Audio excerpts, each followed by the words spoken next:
जय श्री कृष्ण प्यारे भक्तगणों, स्वागत है आप सभी का आपके अपने चैनल कहानी सुनो में।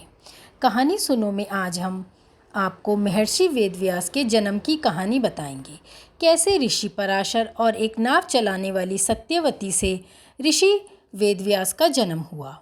महाभारत के रचयिता महर्षि वेदव्यास के जन्म की यह एक सत्य कहानी है। कैसे ऋषि पराशर और नाव चलाने वाली सत्यवती के बीच संबंध बने और उन्होंने एक महान पुरुष को जन्म दिया। महाभारत काल में कई अनोखी घटनाएं हुई हैं जिससे पूरा इतिहास ही बदल गया। महाभारत की कई कहानियां हम बचपन से सुनते आ रहे हैं। उन्हीं में से ये ऋषि पराशर और सत्यवती की एक महान कहानी है।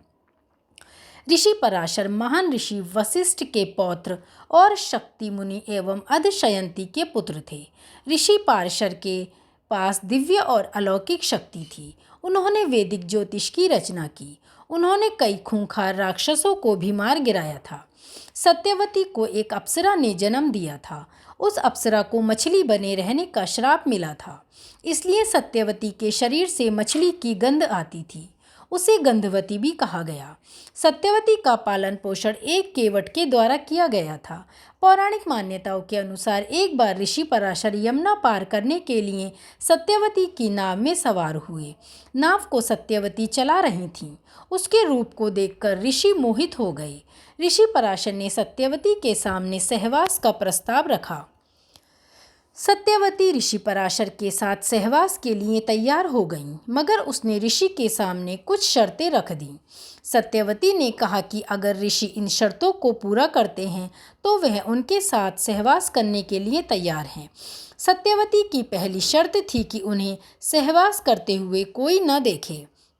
ऋषि ने ये शर्त मान ली और अपनी दिव्य शक्ति से घने कोहरे का कृत्रिम आवरण बना दिया।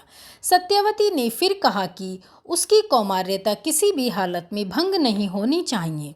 ऋषि ने आश्वासन दिया कि सहवास के बाद भी उसकी कौमार्यता वापस आ जाएगी। सत्यवती ने ऋषि पराशर के सामने एक और शर्त रखी। उसने कहा कि ऋषि उन्हें मछली जैसी बदबू से मुक्त करेंगे, जो कि वह उनके साथ सहवास करेंगी। ऋषि ने तुरंत उसकी बदबू दूर कर दी और उसके शरीर से फूलों की खुशबू आने लगी।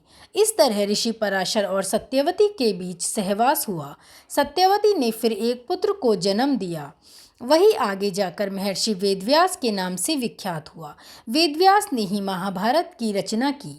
कहते हैं सत्यवती का वो पुत्र जन्म के तुरंत बाद ही बड़ा हो गया और फिर सुनसान द्वीप पर तपस्या करने चला गया। तपस्या के दौरान उसका रंग काला हो गया, इसलिए उसे कृष्ण द्वैपायन भी कहा जाने लगा। द्वैपायन उस द्वीप का नाम है। बाद में कृष्ण द्वैपायन ने वेदों का वर्णन किया, इसलिए वे वेदव्यास के नाम से विख्यात हुए। वेदव्यास ही महाभारत के रचयिता हैं। बाद में सत्यवती की शादी कुरु देश के राजा शांतनु से हुई। इस तरह वह हस्तिनापुर की रानी बनी। तो दोस्तों, कैसी लगी ये कहानी? कहानी अच्छी लगी हो तो इसे लाइक और शेयर ज़रूर कीजिए और इसी तरीके की रोमांचक कहानियाँ पढ़ने के लिए जुड़े रहिए हमारे साथ। धन्यवाद साथियों।